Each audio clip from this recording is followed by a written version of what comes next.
Hola, estamos otra vez de regreso en Liga de Vueltas. Hace un rato que no transmitimos, pero hoy creo que vale la pena porque estamos con el poeta, escritor y editor Alejandro Ipatzin, aquí en Tlaxcala, en el mismo Tlaxcala, en su cafetería, librería llamada El Toronjil. El Toronjil. ¿Cómo estás, Alejandro? ¿Qué tal? ¿Cómo estás? Pues muy bien, muchas gracias. Gusto en saludarte. Te tuvimos por aquí hace algunas semanas. Y pues bueno, saludarte otra vez dentro de esta gira de promoción de tu libro. Es genial, ¿no? Genial. Entonces, bienvenido nuevamente. Gracias. Oye, pues nada, ¿cómo tú eres de Tlaxcala? Cuéntanos de tu historia, o sea, de acá de la ciudad, de otro lado del estado, ¿cómo va? Bueno, el estado es tan pequeñito que independientemente del municipio donde hayas nacido, sigue siendo de Tlaxcala, ¿no? Yo soy de un municipio que se llama Santa Ana, Xeutempan, a las faldas de la montaña. Está acá, ¿no? Está por allá. Sí, pegadito a Tlaxcala. Somos municipios circunvecinos. Sí, me acuerdo. Así es. Y pues bueno, yo soy originario de allí. Actualmente vivo en otro municipio circunvecino que se llama Panotla. Pero pues como te digo, somos casi lo mismo, es muy pequeña la distancia entre uno y otro. ¿Cuánto tiempo tienes escribiendo? Pues desde que aprendí a escribir, ¿no? Desde Entonces, que escribir. Sí, o sea... Pero digamos tus propias cosas. Eso. Mal planteada la pregunta. Aquí la cuestión es, ¿en qué momento se hace como una necesidad y luego como la noción y el compromiso de hacerlo bien, ¿no? Porque escribimos cualquier cosa que se nos ocurre, ¿no? Todo el mundo abre un diario, escribe algunas ideas, escribe frases en la calle, hasta el hecho de decir aquí estuvo el más cabrón del barrio, es una declaración de principios, ¿no? Pero de ahí tiene toda la intención, pero de ahí que se convierta en una literatura con todo el rigor del proceso, pues hay otro momento, ¿no? Entonces creo que por ahí por el 97 es cuando me hice a la idea de que esto es lo que tendría que hacer, ¿no? Entonces comenzaba a reflexionar, quería que lo que escribía mis amigos entonces que lo leyeran, sintieran la intención de lo que había escrito, no que solo fuera algo impactante o como las letras que escribía. Mira, yo comencé de una manera bien chistosa. Yo soy músico, tenía una banda de death metal. Yo escribía las canciones, sí, yo era el cantante, guitarrista y letrista, ¿no? Entonces, ¿Qué banda era tu inspiración? Se llama, de inspiración, bueno, Carcass, Pestilence, Napalm Death, Godflesh, o sea, bandas así super underground, ¿no? Entonces yo escribía las canciones y tuve la fortuna en ese tiempo de conocer al que aún sigo considerando uno de los mejores escritores de Tlaxcala, Efraín Minero Zapata. Tiene un libro maravilloso que se llama Los síntomas del ermitaño.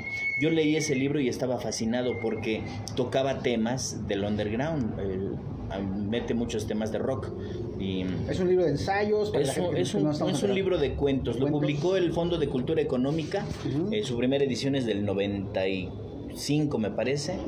Y de todas maneras se reeditó y tengo ejemplares aquí. Bueno, eso ya es otra cosa. Conocí a este escritor. Era el programador de Radio Altiplano. Radio Altiplano es una estación cultural aquí en Tlaxcala y yo tuve, por azares del destino de las cosas, tuve un programa de rock ahí en Radio Altiplano. Conocí a Efren, me emocioné muchísimo, le conté que tenía un grupo de rock, le mostré las canciones que escribía y él me dijo, oye, pero estas no son canciones, son cuentos, ¿por qué no mejor escribes cuentos? Entonces le di una repasada a esas canciones y en ese momento me di cuenta que como músico soy mejor escritor. ¿Eran cuentos metaleros? Eran cuentos de terror. Había uno llamado El Jardín Seco. Originalmente se llamaba Dry Garden, ya sabes, en inglés suena como chidito. Pero la maestra que en ese tiempo venía a dar talleres, la maestra Beatriz Espejo, que por cierto el premio estatal de cuento lleva su nombre, ella leyó, me metía a sus talleres y con todos los de mi generación y fueron así súper despiadados, no me echaron así, me royeron por completo. Pero dijo la maestra, o sea, es ilegible lo que tenemos acá, pero hay germen, entonces sigue escribiéndole. Y eso fue para mí súper motivante, ¿no? Y ella me dijo, ¿por qué lo pones en inglés? Si es El Jardín Seco, que sea El Jardín Seco. Y ese fue el primer cuento de terror que publiqué. Se publicó en un fanzincito y luego se publicó en uno de mis primeros libros. Sí, yo quería escribir terror, quería ser el escritor de terror de Tlaxcala. Ajá. Ya después me di cuenta que las cosas dan para mucho más, ¿no? La reflexión, la crítica social, incluso el erotismo, el policíaco, toda la temática es mucho más amplia como para quedarme solo en terror. ¿Qué escritores de terror tú, bueno, no te basas, sino te inspiraron, o eran tus favoritos? Pues el maestrazo Lovecraft, ¿no? Me gustan Ryunosuke Kutagawa, Ambrose Bierce, Horacio Quiroga, Joseph Sheridan Le Fanu, Richard Matheson, en fin, hay un montón de escritores ahí. Hay un volumen que a mí me tiene fascinado, de cuentos súper cortitos de un escritor que se llama, bueno, el libro se llama El ritual del buitre. José Luis Granados se llama, o José Ruiz Granados. Y eso es súper impresionante, ¿no? Está también La Rueca, Trama de Vientos, de otro escritor mexicano, así como muy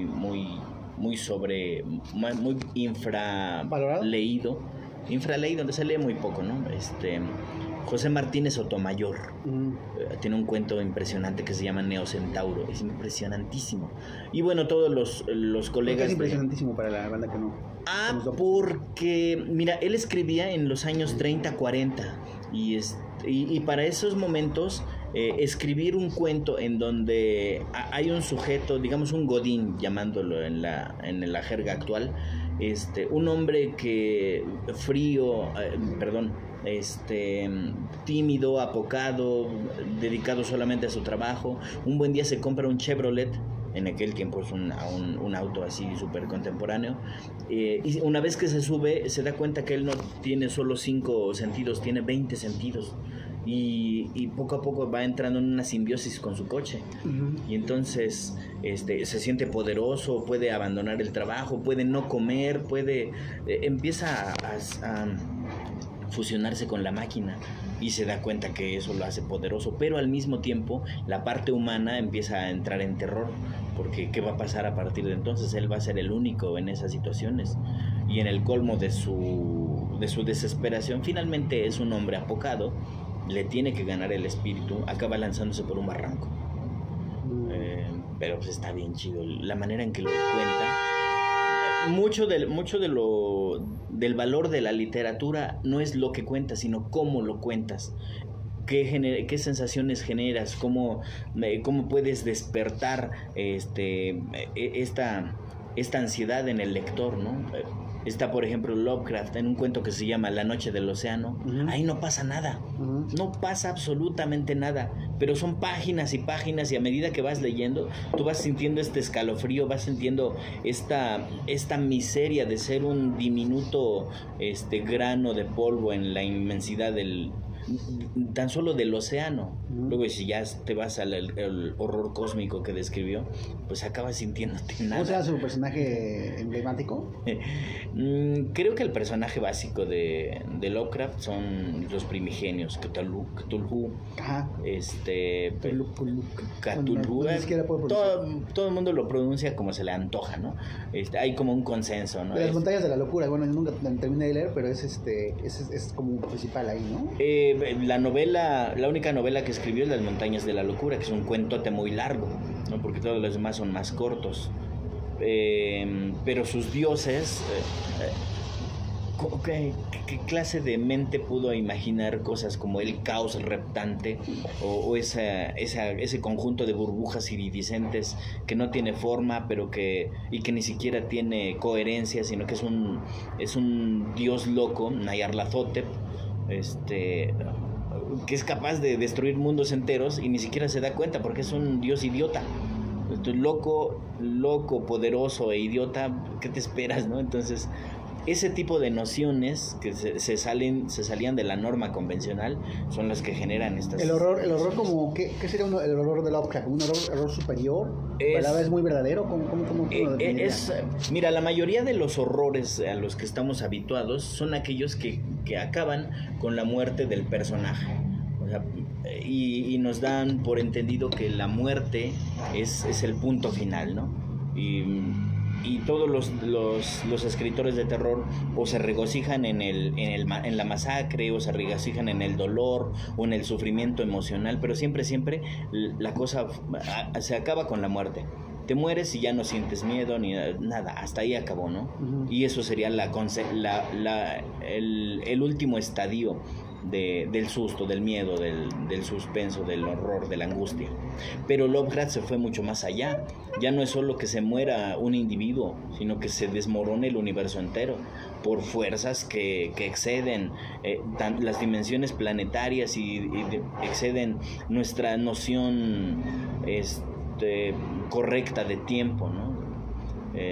Con todo lo que está pasando, ¿qué tan inmediato resulta Lovecraft? O sea, con todo lo que está pasando en el mundo y la guerra en Ucrania, no sé. Todo el horror que pudo imaginar Lovecraft supera todo eso. Porque, vuelvo al punto, todo lo que vemos actualmente culmina en la muerte. Una vez que te mueres ya no pasa nada. Ahí se acabó. Pero el horror que imaginaba Lovecraft trasciende a la muerte. Incluso una de sus famosas frases es: incluso más allá de los eones, a la misma muerte puede morir, ¿no? Y te deja ese vacío. Sabes que te mueres y tienes la certeza de que ahí se acabó todo. Pero si de repente se te introyecta la idea de que aún la muerte puede morir, entonces el hueco, el vacío, el vacío racional que te deja eso, de que incluso la muerte puede morir, eso, su otro personaje ficticio, Abdul al-Hazred, se vuelve loco después de enterarse de los grimorios y de las cosas o de las entidades que están ahí afuera en el universo, ¿no? Entonces es un horror que nos trasciende la muerte, y está cabrón. Y pasando a otro tema, ¿cómo empieza también tu labor? Porque también, bueno, ¿quieres leernos algo así para la Liga Revueltas? ¿Alguna Sí, claro, claro. de tus libros? Ándale, mira. ¿Algún pasaje que te guste, quieres compartir para introducir? Este es un cuentecito muy corto y se llama Perros. ¿A qué libro pertenece? Es un libro que se llama Mi corazón es el pie derecho de un animal. Originalmente fue publicado en el 2003, pero se agotan las ediciones y entonces se ha estado reeditando. Estamos por la 5ª reedición y afortunadamente pues sigue moviéndose, ¿no? Además, con este libro tengo una satisfacción, y lo tengo que decir. En la Universidad Autónoma de México, Campus Amecameca, hay una tesis sobre este libro. Entonces, ser motivo de una tesis de alguien que está estudiando literatura hispanoamericana, eso de algo encontró, ¿no? Okay. Entonces eso me llena de súper orgullo. Bueno, esto se llama Perros. Escucha. Un buen día te despiertas y, contrario a todos los amaneceres que recuerdas, la mañana no empuja hasta tu ventana el chirriar de los grillos. No hay viento y esa puede ser la razón. Entre la bruma matutina parece flotar el olor característico a los ardores caniculares, y a lo lejos se deja oír el primer ladrido de la mañana. Hace muchos años que no tienes un perro. Ese sonido te recuerda el porqué. Has perdido la cuenta de cuántos estornudos te provocaron, lo que nunca te pasó con los gatos o con el polen, solo con perros. Debe ser algo psicológico. También has olvidado la cantidad de veces que te han mordido, de cuántas mierdas has pisado en la calle y en los parques, y de cuántos has atropellado. La temperatura es atractiva y tú te vistes con ropa deportiva con la intención de salir a trotar un poco. Sales y ves la calle desierta, toda tuya. No hay autos o bicicletas, ni un alma. Fuera de tu casa el rumor de los ladridos se incrementa. Perros latosos, piensas al comenzar a calentar. Ahora son muchos los perros que ladran furiosamente, demasiados para tu gusto. Pareciera que en toda la ciudad se hubieran puesto de acuerdo para ladrar a la misma hora. Nunca antes lo notaste. Has avanzado los primeros metros cuando de repente y de la nada brota un sorpresivo perro y se lanza brutalmente a tu pantorrilla. Sus colmillos rasgan el pantalón y dejan un ardor insoportable en la carne.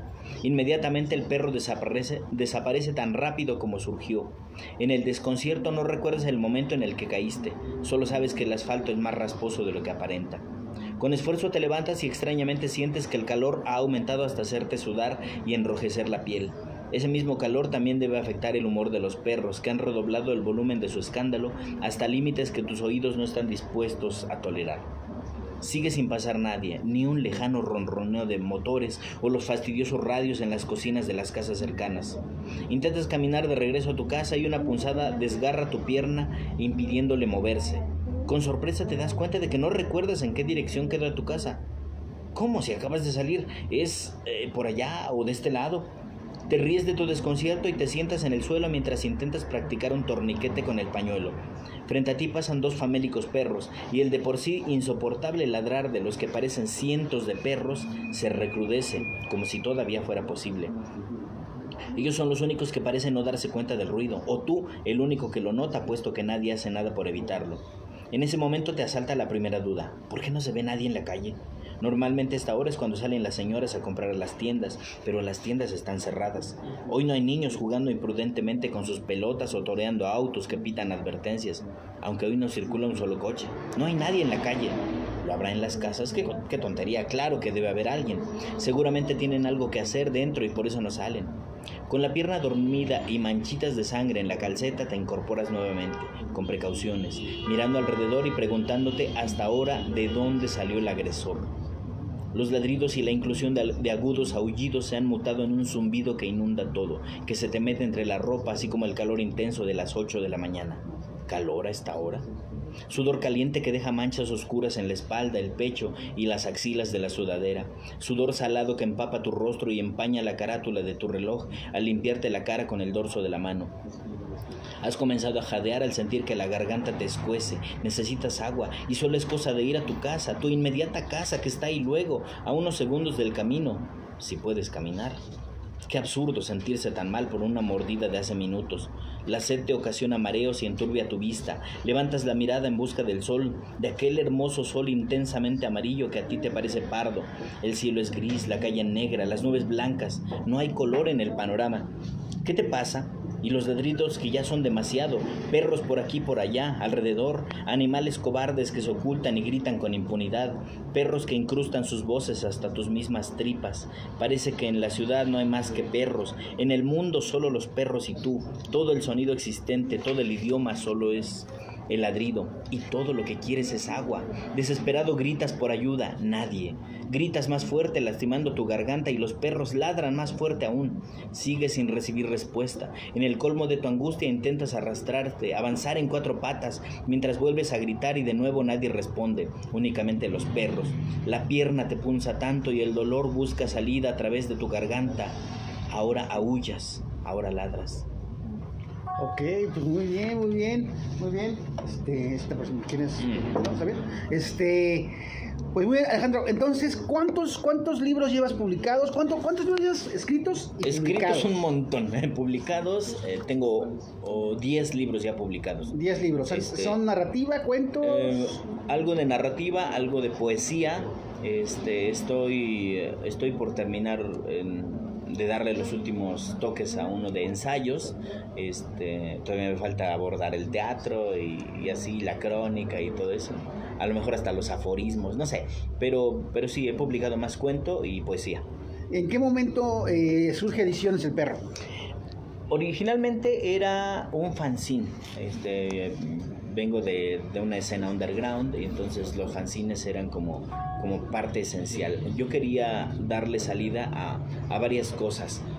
Por ejemplo, la noción de que el rockero es el tonto del grupo, ¿no? Entonces yo hacía biografías de grupos de rock y biografías de escritores de terror, como para que los que oyen rock supieran de dónde estaban las fuentes y los que leen supieran que hay muchos grupos de rock que se basan en escritores underground, o escritores de terror o de ciencia ficción. Luego tenía artículos que en ese momento eran como interesantes y finalmente había una sección en donde yo les publicaba cuento y poesía a otros chavos que estaban en lo mismo que yo, ¿no? La intención era, es tu primer cuento, es tu primer poema, te lo publicamos en El Perro. Y entonces creo que tuvo muy buen tino la selección de los que participaron en ese fanzine, porque luego todos ellos acabaron publicando libros. Les publicó el ITC, alguien ganó algún premio, cosas así, ¿no? Entonces el fanzine poco a poco fue creciendo. Su última etapa como fanzine, por ejemplo, ya salió en color y venía con un disco recopilatorio de lo que en ese momento era la escena de la música en Tlaxcala. 15 grupos tlaxcaltecas en una recopilación que salió en el 2004. en aquel tiempo. Ujú. Luego entré en un receso y luego vino la cuestión esta de los chicos que me decían, no vas a seguir publicando, hay gente que todavía escribe y demás. Y en ese momento fue cuando decidí que podía ser editorial, ¿no? Y entonces hice todos los movimientos necesarios y demás y comenzamos a publicar. No fue intencional, pero todo lo que hemos publicado es poesía. Poesía. Así es. ¿Cuántos libros han publicado? Como vamos por el número 16. 16 de poemas nada más. Poesía y 2 son de cuentos para niños. Cuentos para niños. Sí, así es. ¿Cómo es el proceso de escoger un autor, una autora? ¿Cómo ellos se acercan a ti? ¿Tú te acercas a ellos? ¿Cómo es? Se acercan a mí. Sí, hay gente que conoce la editorial y entonces me han enviado propuestas para publicar, para leer, para revisar y demás. Tengo un colectivo de amigos que también se dedican a esto de las letras, que son mi consejo editorial, los leemos entre todos, vemos la pertinencia, si se adapta a lo que nos gusta en literatura. Finalmente el criterio siempre será subjetivo, ¿no? Entonces, si nos gusta, vemos la posibilidad de que a alguien más le pueda llegar a gustar, ¿no? Y pues hasta ahorita los títulos que hemos publicado pues han tenido movimiento, ¿no? Entonces, ¿desde cuándo es la editorial? ¿Cuánto tiempo tiene? Tenemos como 12 años más 12 o años. menos. Sí, ¿Y cómo ha sido este camino? ¿Autogestivo? Completamente autogestivo. ¿Cómo los recursos, cómo han llegado? ¿Cómo ha llegado el hacer las cosas? ¿Cómo ha sido? Esto siempre que me lo preguntan es, ¿y quién lo paga? Pues lo pago yo. No, ¿No? Entonces hay quien se gasta pequeñas fortunas todos los fines de semana yéndose a un antro, yéndose al cotorreo y demás. Pues yo me gasto esa lana publicando libros de gente que me gusta su trabajo. Uh-huh. Entonces, en eso me gasto. Y también los vendes, ¿no? Sí, por supuesto. Hay que recuperar un poco la inversión, ¿no? Llegamos a un acuerdo con los autores, ¿no? Nos ponemos a platicar acerca de... Yo solvento todos los gastos. Yo me encargo de la edición, del diseño gráfico, de la impresión, de todo, de la promoción, de la distribución. Y una vez que empiezan a venderse los libros, entonces hacemos el desglose. La editorial recupera lo que gastó en tu libro y luego vamos a ver la mitad del excedente es para ti y la mitad es para la editorial. Y hasta ahí todos vamos satisfechos. Ok, ¿cómo ha sido este camino? Pues un poco pesado porque es difícil entrar a muchas librerías porque te piden pues, cierto renombre, te piden las comisiones que son elevadísimas y entonces hacen imposible que nuestros libros estén allí. ¿Comisiones? ¿Qué comisiones? ¿Qué tipo de comisiones? Pues por ejemplo dicen, aquí va a estar tu libro, ¿cuánto cuesta al público? Cuesta tanto, perfecto, de ese tanto nos vas a dar el 40%. Pero no se puede así.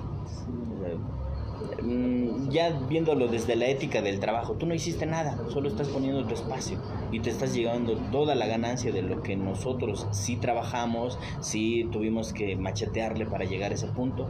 Entonces pues no, pero sí voy a encuentros de escritores independientes, he viajado por Buenas tardes, entonces pues se ha puesto interesante. Ok, en ese sentido, ¿quieres ver esta? Sí.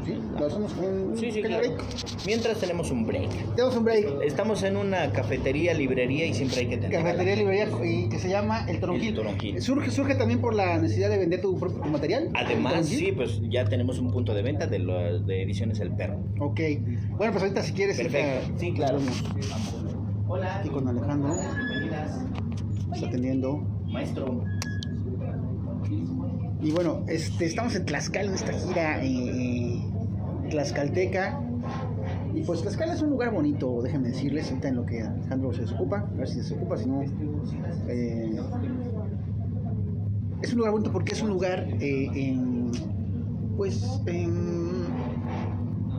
quiere hacer las cosas en estos momentos. Y eso me parece importante mencionarlo. Tenemos al señor invitado, Patsy. Algún tipo de comentario que nos quieran hacer, y si nadie nos está viendo, pero alguien nos va a ver en algún momento. Por eso hacemos esto también, porque sabemos que alguien en algún momento nos va a ver, y tal vez algo de lo que se diga acá, alguna palabra, alguna frase, algún cuento como que leyó Alejandro de su autoría, pues le va a gustar a la banda, le va a llegar a la banda, porque hoy en día lo que nos dicen es que ese tipo de cosas ya no existen. Ya no existe incluso la misma expresión de las cosas. Ya no existe porque todo es la inmediatez, todo es el ver los videos, 2 segundos de videos, 3 segundos, y ya, ¿no? Y parece que cada vez la capacidad de retención es menor. O bueno, eso es lo que parece en un sentido metafórico no metafórico, sino real de las cosas. Pero bueno, estoy divagando un poco, pero mientras vamos a ver también las cuestiones que tiene la editorial El Perro. Son sus libros, ¿ve usted? Con 11 años, bueno, está Francisco Peguilot, Francis Epitafios, A propósito Granada, de Alberto Aguilar. Y bueno, esta es una librería Toronjil, aquí en la ciudad de Tlaxcala, muy cercana al centro de Tlaxcala, y que pues que propone una gran variedad de títulos independientes. Maestro, ¿cómo estás? Para ustedes, posibles consumidores de arte. Listo. Pues nada, pues si quieres bueno, estábamos en el asunto de la independencia de la editorial El Perro, de los autores, de las autoras, y la autogestión que tan necesaria se vuelve en estos momentos, Alejandro. ¿Tú cómo lo ves? Fíjate que he estado platicando con mucha gente metida en la cuestión cultural, y es un fenómeno interesante que tenemos que abordar sin apasionamientos. Mira, alguien un buen día decide que va a poner un negocito, ¿no? Va a poner una tienda y demás, y lo hace con sus propios medios. Se endroga por aquí, por allá, pide préstamos, inicia su tienda o lo que sea, su negocito, no sé, decoración con globos, no sé, cualquier cosa, ¿no? Cada emprendedor lo hace asumiendo los riesgos, ¿no? Si a la gente no le interesa, pues aquí se acabó el negocio y voy a ver otra cosa, ¿no? Pero los que nos movemos en el ámbito cultural, casi siempre tenemos esta noción de que es que debe haber algún apoyo, alguien que me dé, lo mío es importante y necesito que el gobierno se dé cuenta que yo soy el que le estoy aportando algo importante a la comunidad, ¿no? Y entonces, y vamos a hacer el berrinche si no fuimos elegidos para que nos den algo, ¿no? Entonces, es un emprendimiento un tanto chistoso, ¿no? Porque, por ejemplo, en términos estadísticos, sin demeritar a nada, hay mucha más gente que le interesa el decorador de globos en su fiesta que la obra de teatro que se lleva mucho presupuesto y a ellos no les interesa. Entonces, tenemos una ruptura entre la cotidianidad del ciudadano común y los promotores de cultura, los hacedores de cultura, lo que consideramos que es importante para nuestro crecimiento intelectual, pero a la gente no le interesa. Y entonces tenemos el hecho de que hay un poeta que muy rompedor y lo que sea, pero a nadie le interesa leerlo, pero sí hay montones de gente buscando por sí mismos, no sé, el producto BTS, por ejemplo, ¿no? Millones y millones siguiendo al K-pop coreano y muy pocos siguiendo al jazzista mexicano, ¿no? Hay una discrepancia en ese proceso. Entonces, ¿y cómo enfrentar esto? ¿Cómo? Exacto, el punto es readaptarnos, replantearnos lo que consideramos que es importante y lo que consideramos que podemos aportar a otros. Es muy complejo, ¿no? En pocos argumentos es imposible llegar a algo, pero siempre lo he estado pensando y lo hemos platicado con varios colectivos de artistas, ¿no? Tenemos aquí un muro de exposiciones, ¿no? A muy pocos les interesa comprar un grabado de un artista desconocido, pero todos van a querer ir a comprar un póster de un tráiler y ponerle foquitos. Entonces, las prioridades culturales de la gente no basta solo con demeritarlas. sino replanteárnoslas para ver cómo podemos compaginar a toda esa masa que está allí y todo lo que están haciendo los creadores independientes y desconocidos. Digamos, identificar los públicos, ¿puede ser? Un poco sí. Está también este proceso en el cual estamos muy retrasados con algo que se llama la formación de públicos. ¿Cómo haces que a alguien le interese algo si nunca sintió la necesidad de eso? En la medida en que lo van escuchando. ¿Cómo es que la música popular se hace popular? Porque la escuchan por todos lados, ni siquiera se dan cuenta, pero la están oyendo en el transporte colectivo, con el camión del gas, pasando por la tiendita de la esquina, en la fonda, en el mercado. Todos están oyendo eso y la gente acaba por pensar que eso es lo que hay que seguir, ¿no? Y ni siquiera se dan cuenta, pero ya lo están consumiendo. El reggaetón se hace así, por ejemplo, ¿no? Entonces, tiene millones y millones de exposiciones y satura e impide que se conozcan otras posibilidades auditivas. Lo que tenemos que hacer es cotidianizar estos procesos culturales, que todo el mundo vea grabados por aquí, por todos lados, ¿no? Que todo el mundo escuche a un cantante diferente, que todo el mundo escuche poesía, la manera en que tenemos de hablar, que sea más poética y menos corta de frases, ¿no? Te subes al transporte colectivo y lo que escuchas no son conversaciones, son una retahíla de un güey cada 3 palabras, ¿no? Güey, ¿no? Entonces, tenemos tan debilitada nuestra capacidad de comunicación que cuando tenemos un libro que podría decir algo interesante, pues la gente no está habituada a eso y acaba por no entenderlo y no le interesa. Entonces, se trata también de formación de públicos. ¿Formación de qué? ¿De sensibilidades, tal vez? Sensibilidades, de reflexiones, de la conciencia del lugar que estamos ocupando en el mundo, ¿no? Hay quien vive solo por vivir y por lo tanto no quiere hacer, o si hace, no asume que siempre va a haber una consecuencia de lo que hace. Estamos en un proceso en el que tenemos que trabajar demasiado en eso, sin asumir que una u otra postura es mejor o peor. Una es inferior y la otra es superior, una es de nacos y la otra es de gente culta. No se trata de eso, se trata de replantear todos esos paradigmas. Ajá, ahorita estamos como país, estamos ahorita en un momento complicado, siempre estamos en crisis en este país, pero pues ahorita dicen que hay una inflación histórica, ¿no? Nunca antes vista. Que creo que más antes nos han dicho también.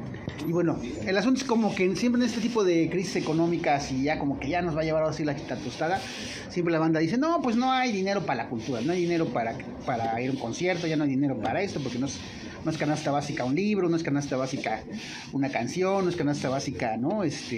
Algo que aporte tu sensibilidad. ¿Tú cómo ves esta consideración sobre las cosas en tiempos de crisis?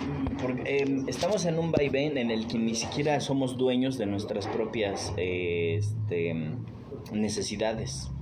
Se nos generan las necesidades, la historia nos lo dice. En la crisis del 29, por ejemplo, en Estados Unidos, lo que se decía a la gente es salir, compra, consume, para que de esa manera le des vuelta al capital, ¿no? El capital tiene que fluir, porque si no la cosa se acaba.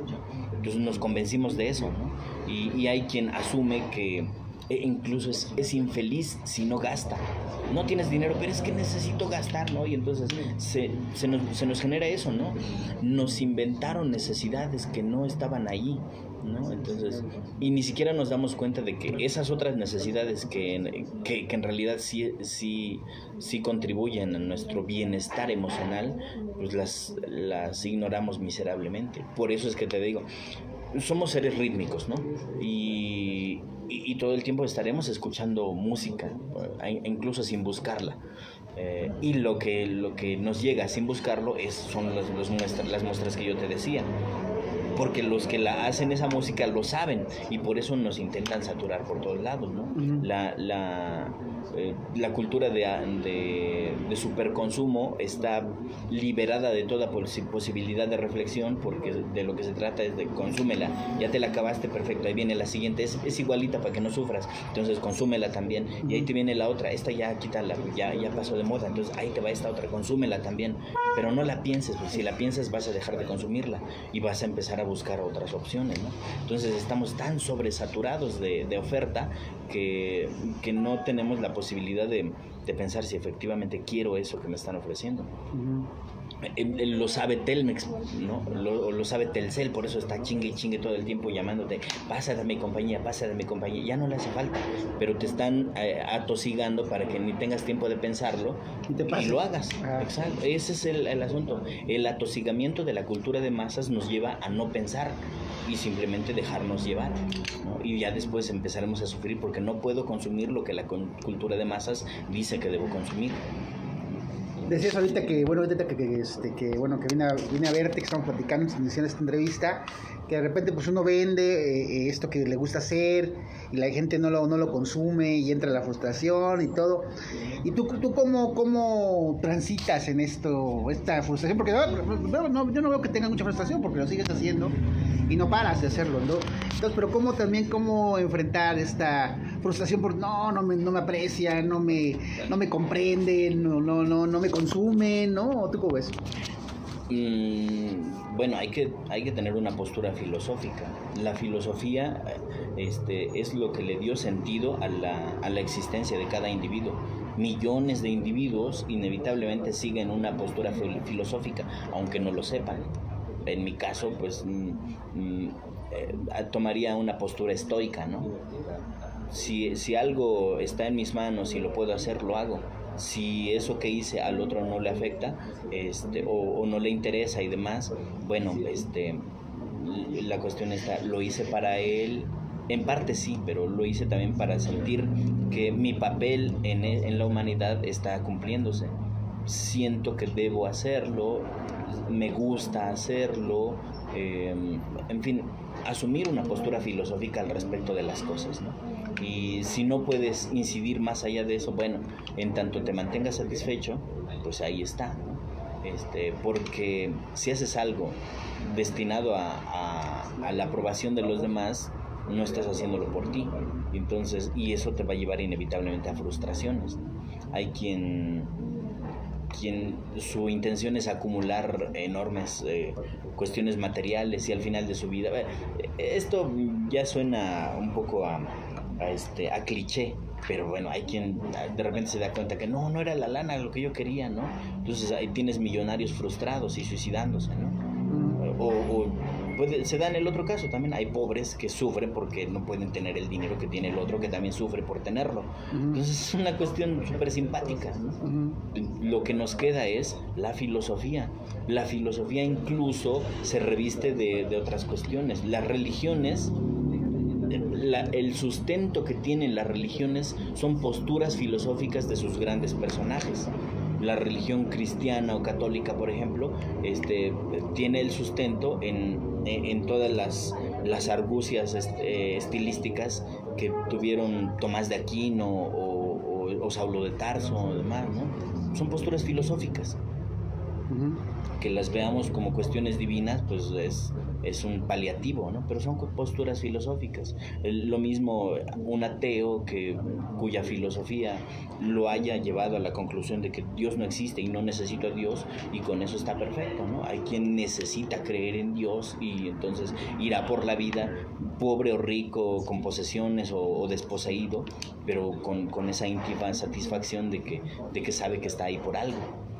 Entonces es una cuestión así, ¿no? Saber que estás ahí por algo, y si yo estoy aquí por hacer libros, pues me gusta hacerlo.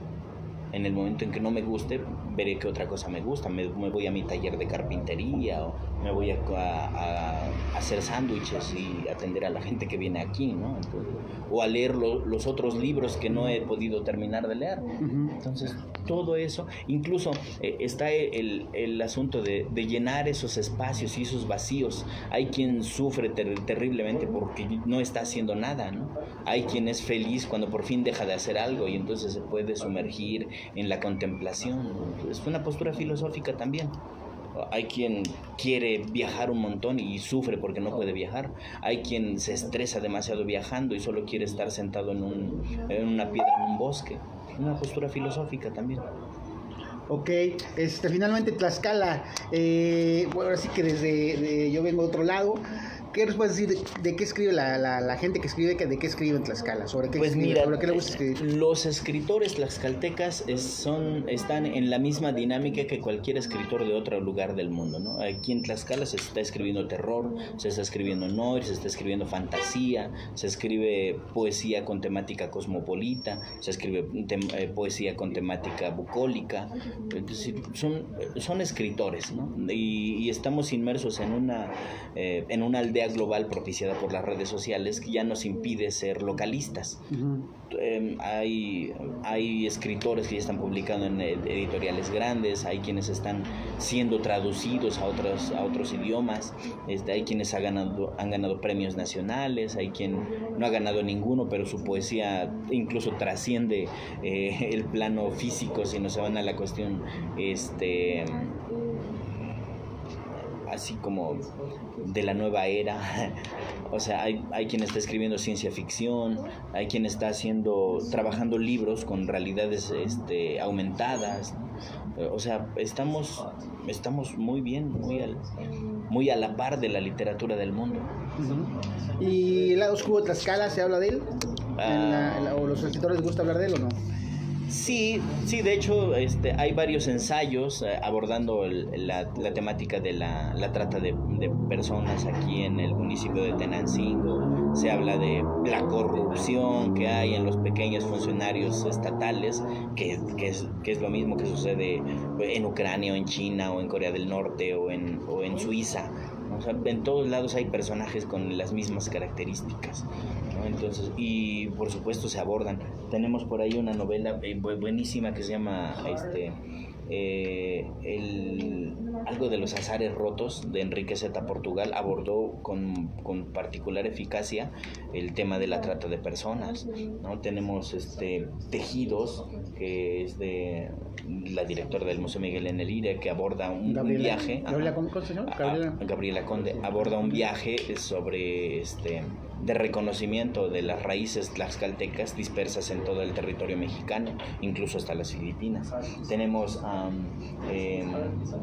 Diego Pedro Minero, se mete a la fantasía y atemporal en una novela maravillosa que se llama La muchacha que hablaba con las aves.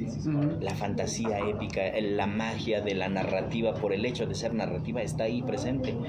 Tenemos Salvador Armas, un libro que se llama Ficciones para llevar. Se mete a la ciencia ficción. ¿Somos para llevar? Ficciones para llevar. Se mete a la ciencia ficción con tal maestría que conmueve, y tienes ahí resabios de, no sé, por ejemplo, Wall-E, Interestelar, La Guerra de los Mundos. O sea, está metido ahí, ¿no?, en todo ese proceso. ¿Tú crees que la literatura le pertenece a las grandes editoriales, a las editoriales monstruo, a las editoriales que reparten por todo el mundo? Porque yo he escuchado a escritores colegas, así ya puedo decir colegas, que hablan siempre como de que su sueño es ser publicado en otro idioma, que lo lean, no sé, en Filipinas, o que lo lean en Francia, o que lo lean en Suecia, o en Estados Unidos, ¿no? Incluso. Y que eso solo se logra a través, pues, de estar de que una editorial grande, pues, te compre tu libro y que te lance al estrellato estratosferal. Y ¿tú cómo ves esto? Yo creo que es una ilusión, pero ¿tú cómo lo ves? Bueno, es una ilusión perfectamente válida, ¿no? todo creador, mientras más gente conozca lo que está haciendo, es una satisfacción muy, muy, muy, muy personal y muy válida, ¿no? Es validísimo querer que mucha gente nos conozca. Creo que ahí tenemos dos vertientes. Es válido que se nos pueda conocer. Las grandes editoriales no son las únicas dueñas de lo mejor de la literatura.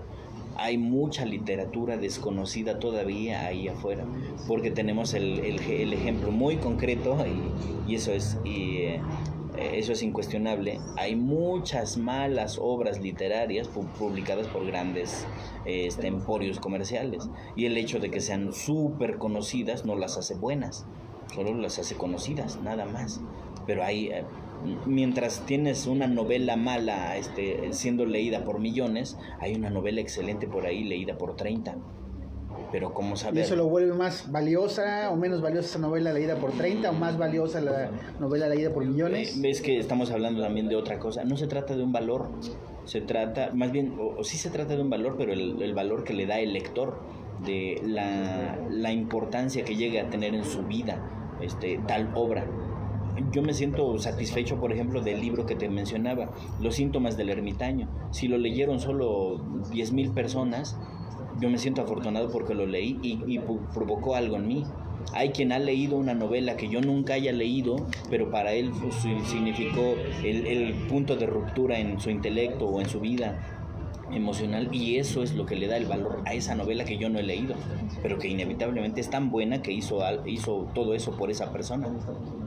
De la misma manera que hay un montón de basura que es hiperventas, pero que al año siguiente ya nadie se acuerda de ellos, ¿no? Entonces, pues son muchas caras de esa moneda.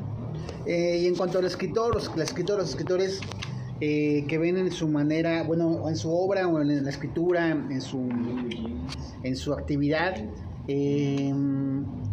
la manera como de trascender a su tiempo y de ser inmortales y todo eso, yo también pienso que es una ilusión, pero ¿tú cómo lo ves? O sea, de ser como una especie como, no sé, de nuevo Dostoyevsky, pero así como de pasar a la historia de las letras mundiales y que en 100 años te recuerden y que digan, mira, porque recuerdo, por ejemplo, que cuando empecé a vender estos libros que escribí, una amiga me decía, y ya tiene ICBN, ¿no? El libro, los libros. Pues no tiene ninguno de los tres, y no los voy a sacar porque no lo veo necesario, ni me interesa, ni nada.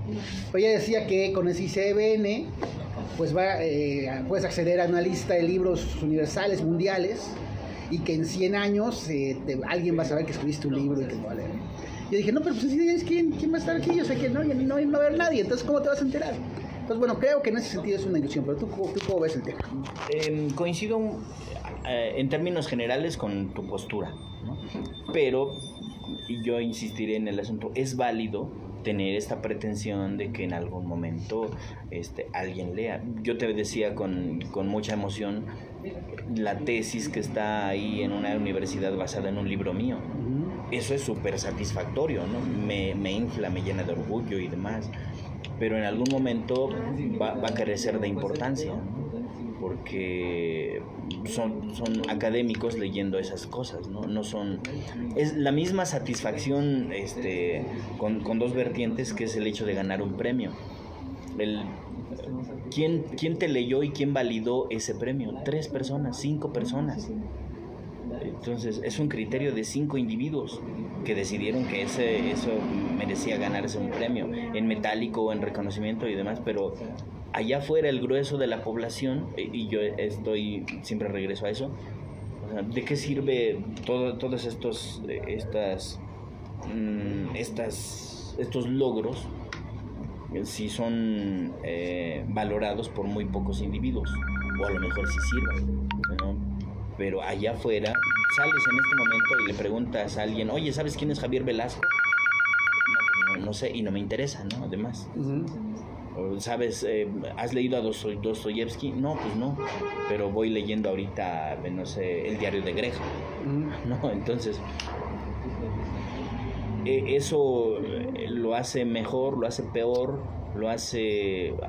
convierte la cuestión esta en fútil o en cínica o en absurda, no lo sé, otra vez regresaría. Entonces hay que tomárselo con filosofía, ¿no? Entonces, si en algún momento me imagino que alguien va a leer esa tesis o va a leer alguno de mis otros libros y le va a servir para contextualizar el estadio de la literatura tlaxcalteca en este momento, bueno, de hecho ya hay por ahí un libro, un ensayo que se hizo en Polonia por una académica llamada Maja Savichiniak. Hizo un análisis de la violencia en México a través de sus obras de arte y tomó algunos de mis cuentos que se desarrollan de manera muy violenta para ubicarlas en el contexto de la violencia mexicana. Ya hay alguien estudiando mi obra.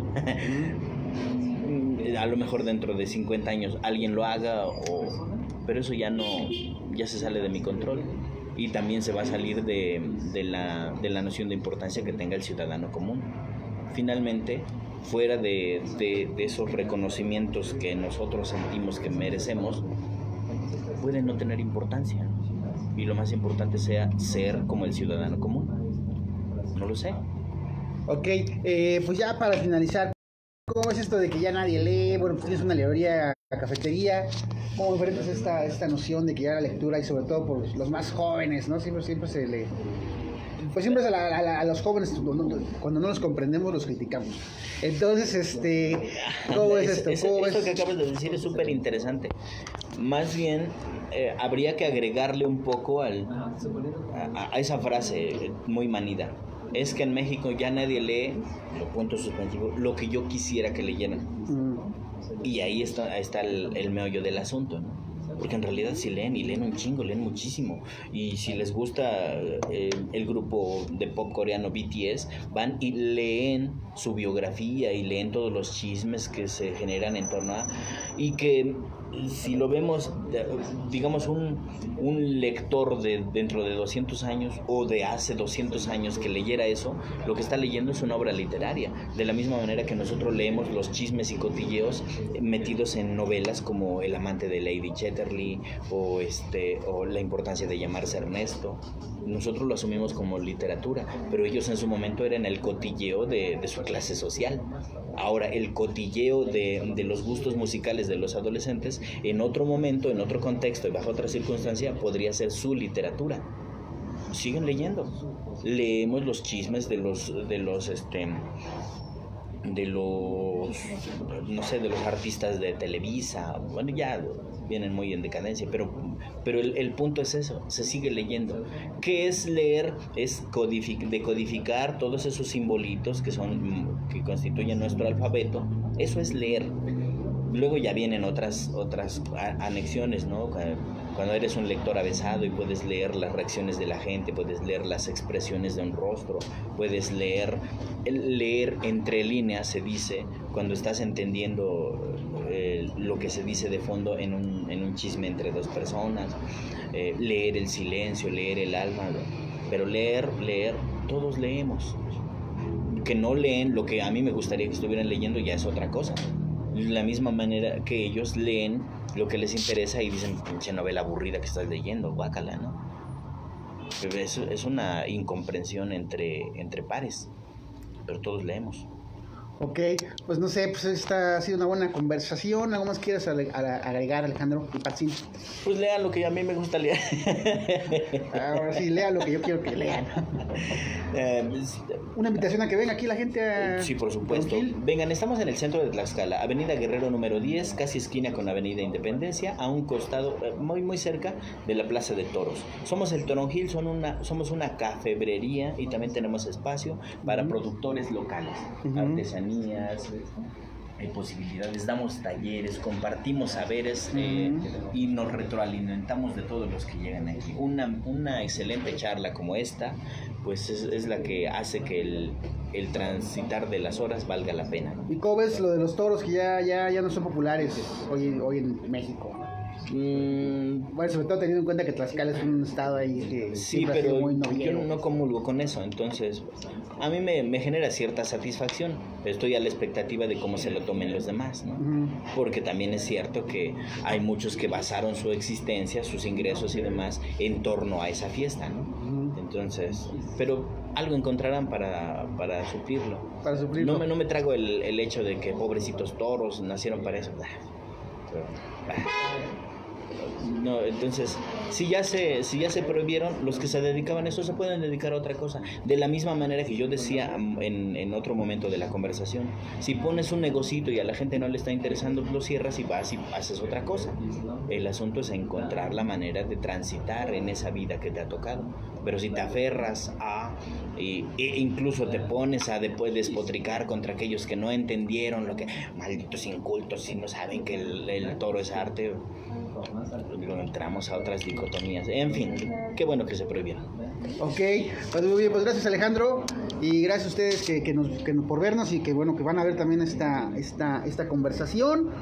Y pues nada, el Liga Revuelta sigue en su gira ninguna parte. Ay, sí.